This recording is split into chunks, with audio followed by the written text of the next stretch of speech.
Hola amigos, en este video voy a revisar algunos conceptos básicos de impedancia y ROE porque hace unos días tuvimos una interesante plática en el grupo de Telegram referido a ROE en líneas de transmisión con distintas características y noté que habían algunos conceptos ahí que estaban un poquito confusos.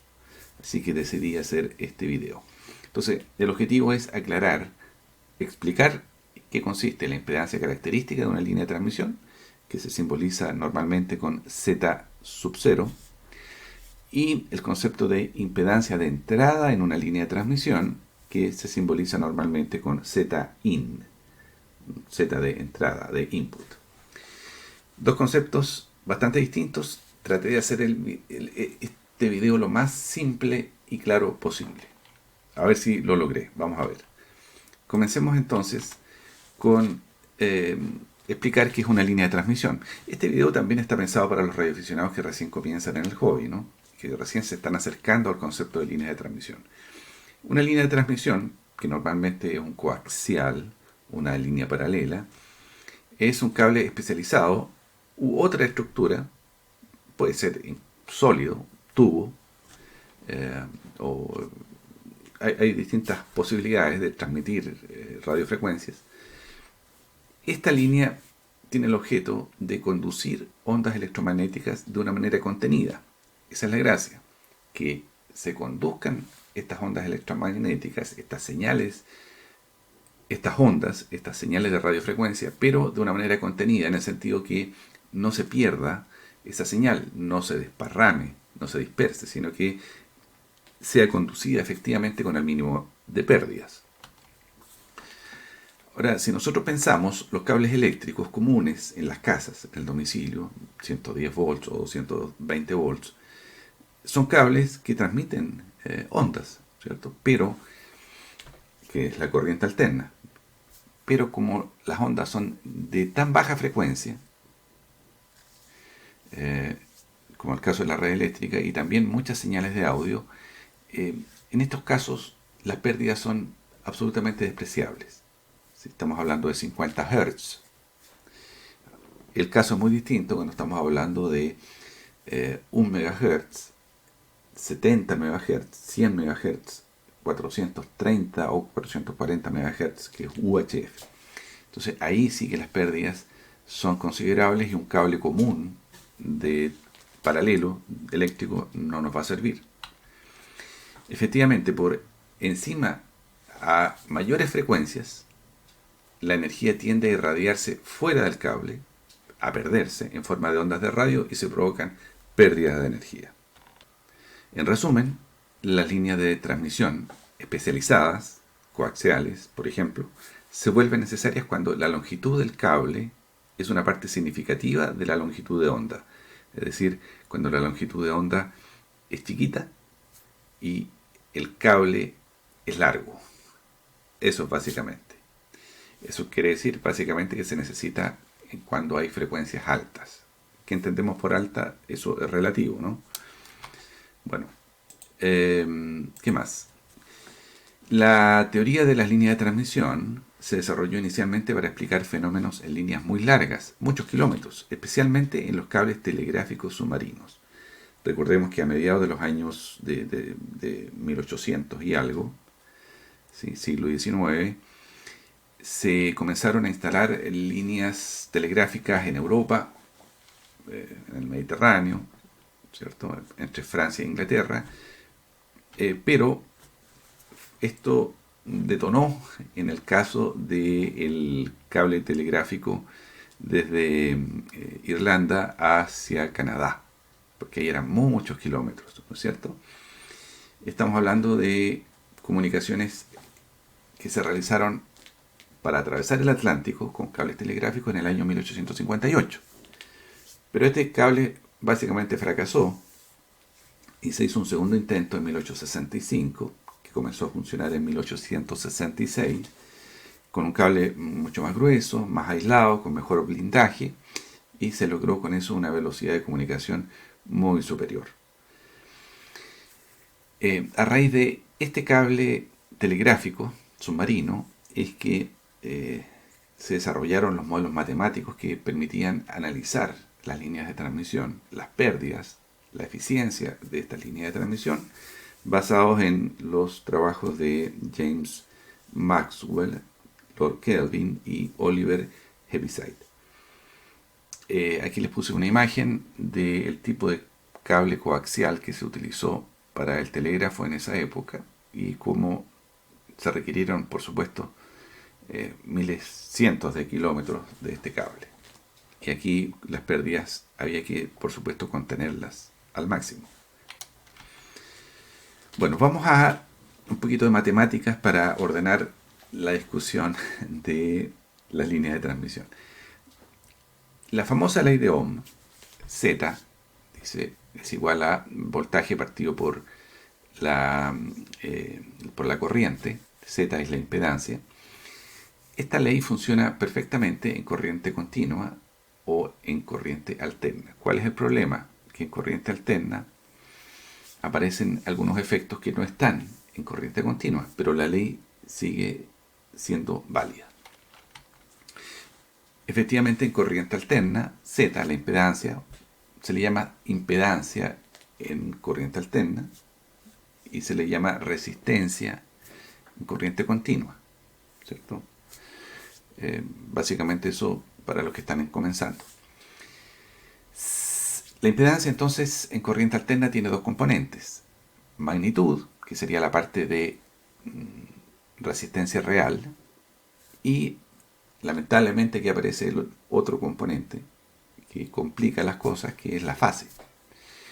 ¿Por qué? Porque cuando hay capacitores e inductores en corriente alterna, entonces el voltaje y la corriente no van en fase, hay un desfasamiento de las ondas de voltaje y de corriente.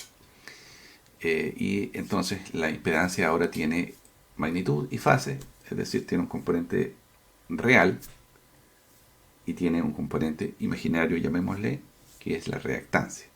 La impedancia entonces en corriente alterna tiene parte real, una parte resistiva, y tiene una parte reactiva, que es la parte imaginaria, que puede ser reactancia capacitiva o reactancia inductiva. Bueno, la reactancia inductiva se debe a inductores, a la existencia de inductores puros o de inductancia pura. Entonces se describe por esa ecuación XL, X reactancia, L bobina o inductores, XL reactancia inductiva. Se describe como 2pi por la frecuencia por L, que es la inductancia. Aquí puede notarse que cuando aumenta la frecuencia, la reactancia inductiva aumenta. Es decir, en el caso de bobinas, cuando estoy transmitiendo ondas de muy alta frecuencia, mayor es el freno que provoca una bobina, una cierta bobina, a medida que aumenta la frecuencia. Las ondas al pasar por una bobina se frenan más, tienen mayores pérdidas cuando mayor es la frecuencia. Y viceversa, cuando menor es la frecuencia, menores son las pérdidas. Y también tenemos el componente de reactancia capacitiva, que nos dice que tiene esa forma que está allí, XC, reactancia por X, C por capacitiva, y la fórmula que no la vamos a demostrar porque es pura matemática, es 1 partido por 2pi por la frecuencia por perdón, la capacitancia. Capacitancia, entonces esto nos dice que como está dividido por C, por la capacitancia nos dice, y por la frecuencia, nos dice que la reactancia capacitiva XC va a disminuir cuando aumenta la frecuencia. Entonces yo tengo, por ejemplo, dos placas y quiero pasar una onda de una placa a la otra, perdón, una radiofrecuencia. Lo que va a ocurrir entonces es que mientras mayor sea la frecuencia, más fácil va a pasar la radiofrecuencia de una placa a la otra en un capacitor, ¿no? Y si la frecuencia es más baja, con mayor dificultad va a pasar la señal. Muy bien, eso es conceptos básicos, ¿no es cierto?, de radiofrecuencia y de impedancia y reactancia. Aquí quiero notar dos cosas. Deducimos que la impedancia de los inductores y de los conductores, de bobinas y capacitores, depende de la frecuencia. Entonces, si yo tengo un inductor o un capacitor y yo los mido, por ejemplo, con un nano VNA, un instrumento, y hago un barrido de frecuencias, voy a notar que la reactancia inductiva y la reactancia capacitiva van a variar con la frecuencia, debido a estas dos fórmulas que están allí. En cambio, L, que es la inductancia, y C, es la capacitancia, no cambian con la frecuencia. Es decir, aquí hay una confusión frecuente, confundir capacitancia con reactancia capacitiva y confundir inductancia con reactancia inductiva. Eso por una parte. Muy bien, sigo. Este pi, este omega que está acá, o aquí arriba, es una forma de resumir esta fórmula y se refiere a que omega es 2pi por la frecuencia, que se le denomina frecuencia angular. Ahora sí, entremos a lo que nos convoca. Diferenciar impedancia característica de una línea de transmisión Z0 de la impedancia de entrada en una línea de transmisión Zin. Comencemos por la Z0, impedancia característica. Tengo acá una línea de transmisión representada. Fíjense usted que hay unos componentes acá que se van repitiendo. Mientras más larga sea la línea de transmisión, esto se repite más veces, ¿no? Para analizar la impedancia de una línea de transmisión, lo que suponemos normalmente es que la línea es muy larga, de tal manera que no haya un efecto de una carga o no carga al final, para tratar de eliminar el efecto de ese componente final. Entonces lo que se hace es analizar, mejor dicho, un segmento, una parte de esta línea de transmisión, porque ya que se va repitiendo.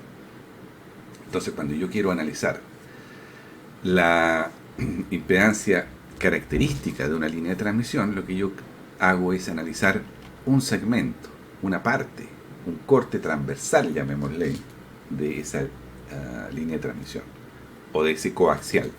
Entonces, ese coaxial va a tener una cierta impedancia característica, sea que yo lo analice al comienzo de esa línea, en la mitad o al final. Se supone que esa línea es bastante estable en su impedancia característica. Entonces, eso se representa normalmente de esta manera.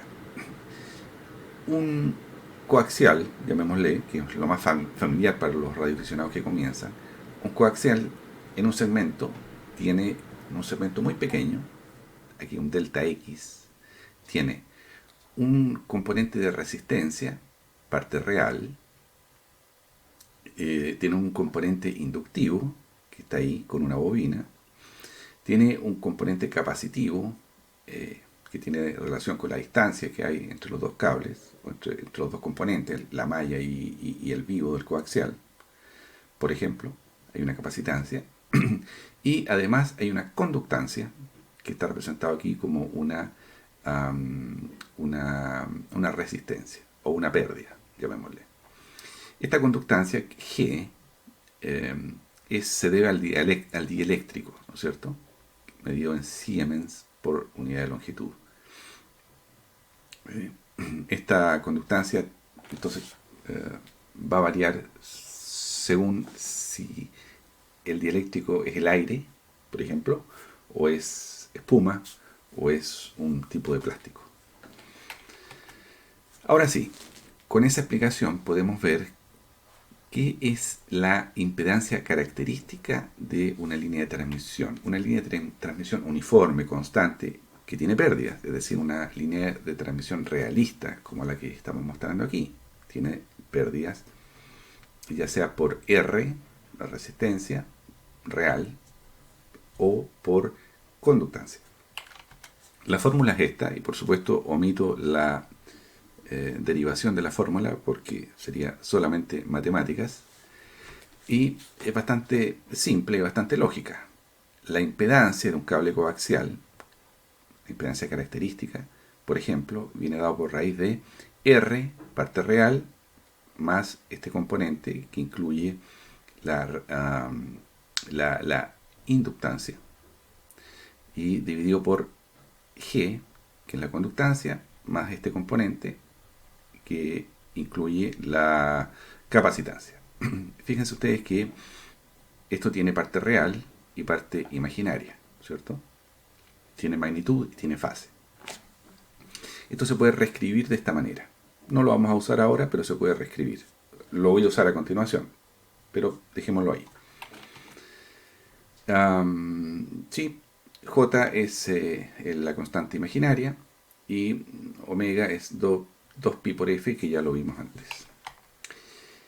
Ahora, si tuviésemos una línea de transmisión ideal, irreal, pero ideal, que no tuviera pérdidas, por ejemplo, que tuviera R, esto, 0, o este que está acá, 0, G, 0, este como componente 0, sin conductancia, o que tuviese este W muy alto, o todo lo anterior, se van a cancelar estos J, ¿cierto?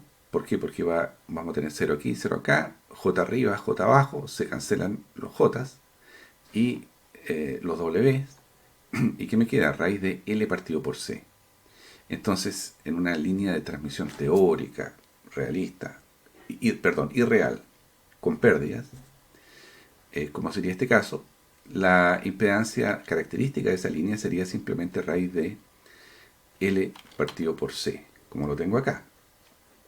Entonces no va a depender de la frecuencia. ¿Sí? Muy bien.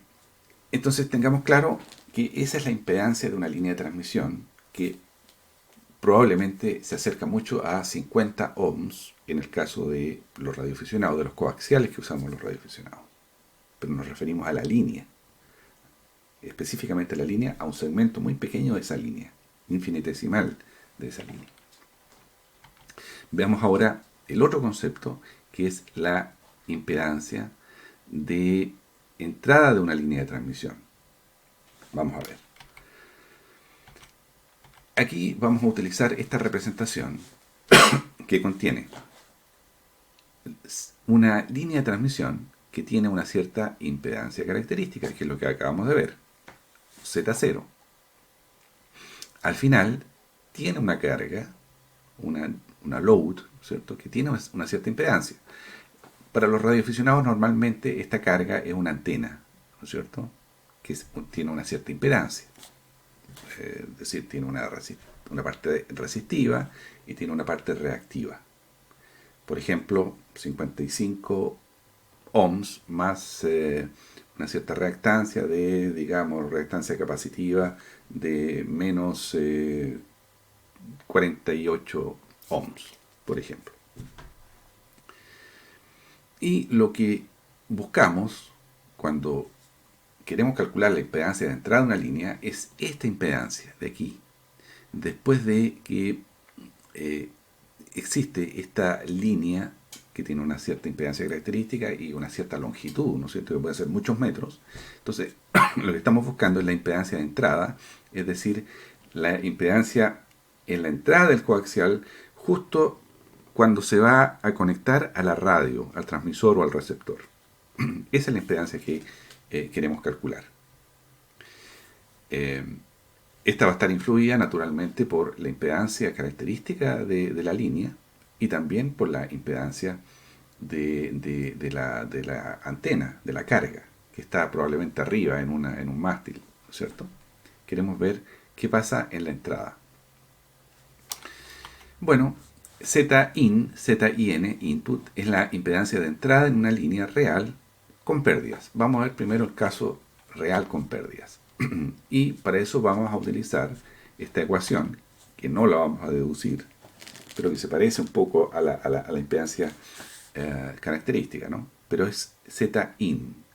Usa la impedancia característica de la línea, usa el Z0, pero incluye todos estos componentes que están acá. Funciones hiperbólicas de coseno y de seno. Coseno hiperbólico, seno hiperbólico. ¿Sí? Esta función es muy realista, funciona muy bien en la medida que esté bien alimentada con los parámetros correctos. Por ejemplo, aquí decimos que vamos a utilizar un ZL. Este ZL es la impedancia de la carga, este que está acá, de la antena, ¿no es cierto? Que tiene una parte real y una parte reactiva.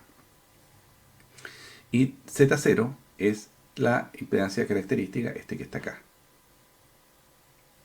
El problema es que tiene estos componentes de coseno hiperbólico y seno hiperbólico. ¿Por qué? Porque aquí están las partes que tienen que ver con las pérdidas asociadas a la longitud de la línea, básicamente. Entonces tenemos acá L, que es el largo físico de la línea. L está en los cuatro términos acá. Y está este gamma, que se refiere a los coeficientes de pérdida. Coeficientes de pérdida definidos como alfa más j beta.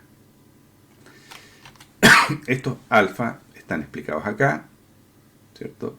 El primero, el alfa, es una constante de atenuación y el beta es una constante de fase. Está explicado acá el cálculo que tiene que ver con el factor de velocidad del coaxial o de la línea, y tiene que ver también con la longitud.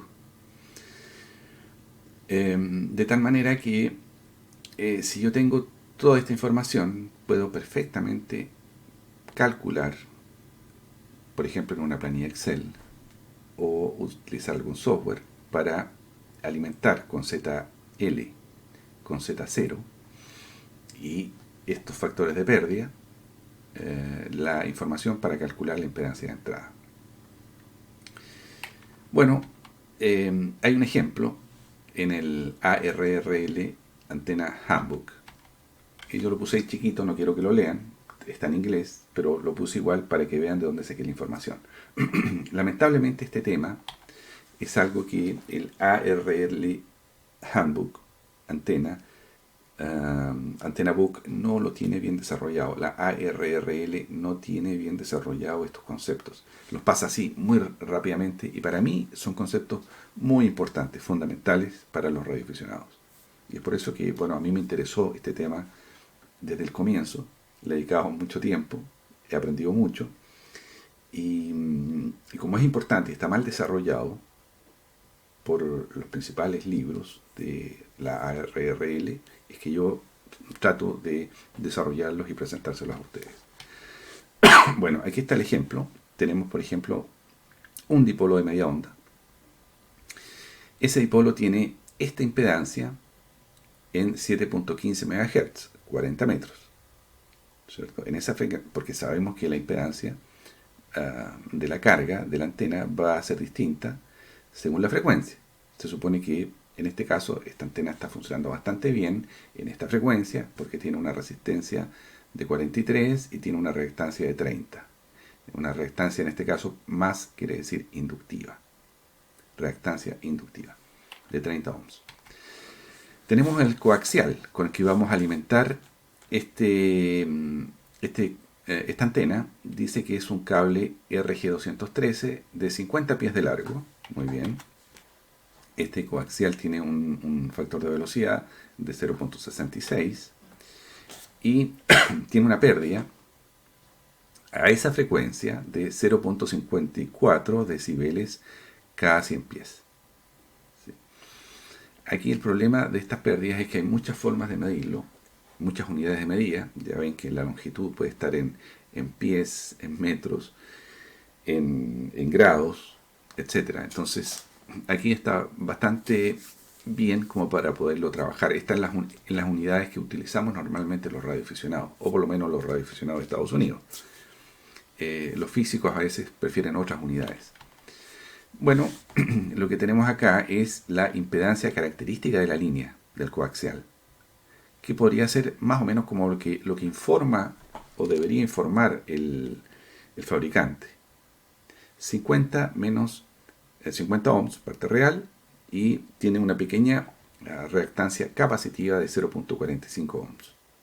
Está bastante bien con los 50 ohms. Bueno, aparte de la impedancia característica, hay otros parámetros asociados a las líneas de transmisión coaxiales, como por ejemplo las pérdidas, ¿no?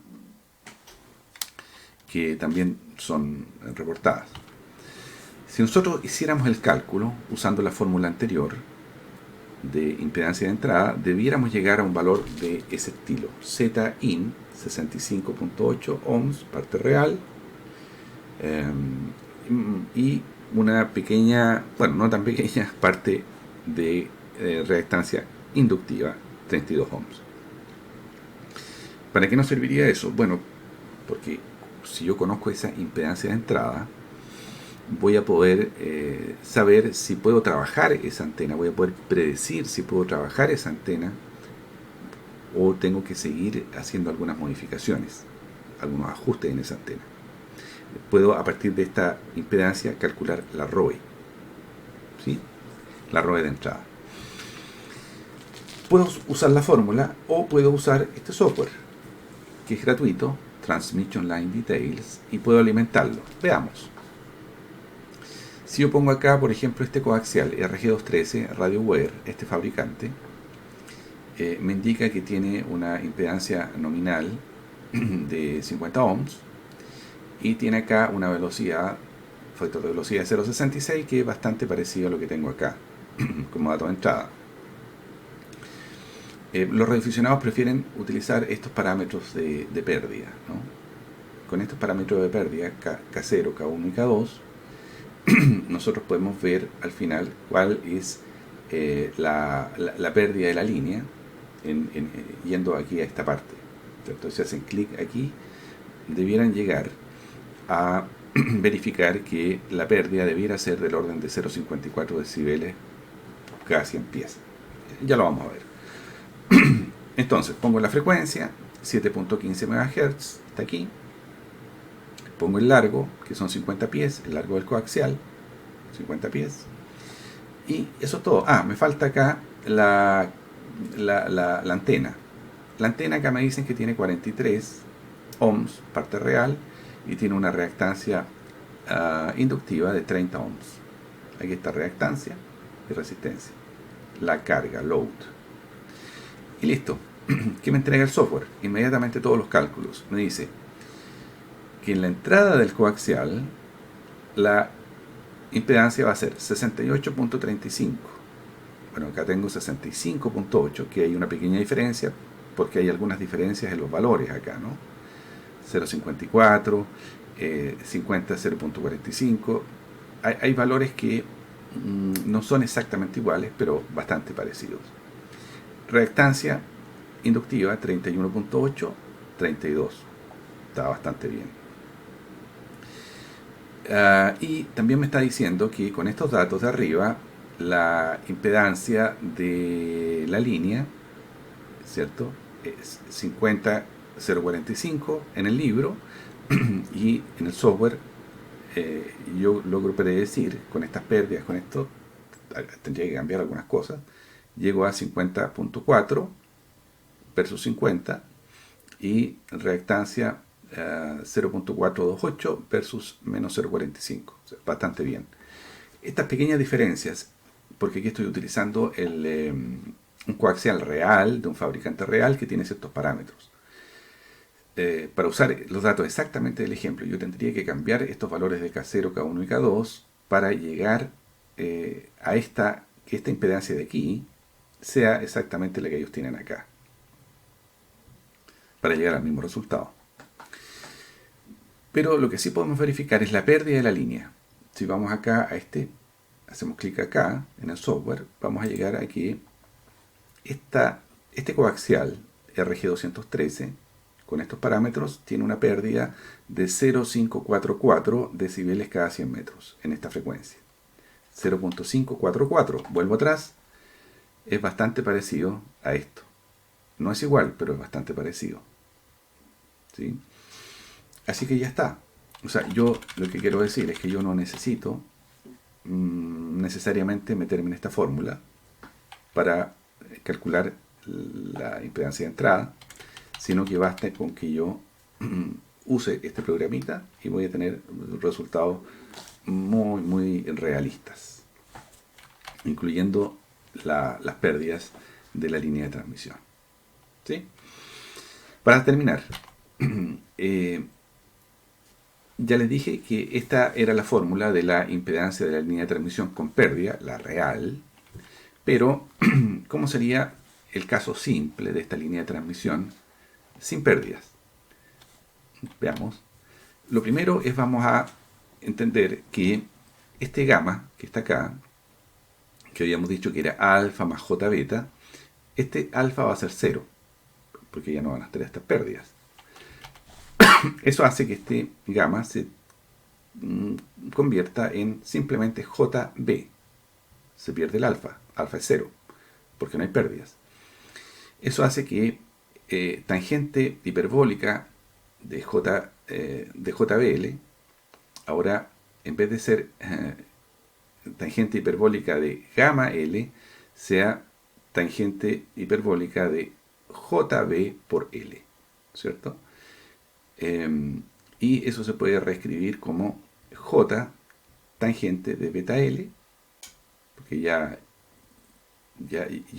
se perdió el componente, el módulo de este imaginario, y por lo tanto se puede reemplazar esto, ya no es hiperbólico, sino que es simplemente una tangente común y corriente, y la impedancia característica ya no va a ser impedancia, porque no va a tener pérdidas, por lo tanto podemos hablar solamente de la parte real. Y la fórmula se reduce a esto. Entonces, si ustedes ven esta fórmula, es porque es la fórmula de la impedancia de una línea de entrada sin pérdidas, que es una aproximación a la verdadera fórmula que está de arriba con pérdidas. A este beta L se le llama a veces la longitud eléctrica del cable. Eso es, amigos. Ojalá que se haya entendido esta diferencia entre impedancia característica de la línea de transmisión y la impedancia de entrada de la línea de transmisión. Eso es. Saludos pues desde la ciudad de La Serena, XQ2 Charlie Golf.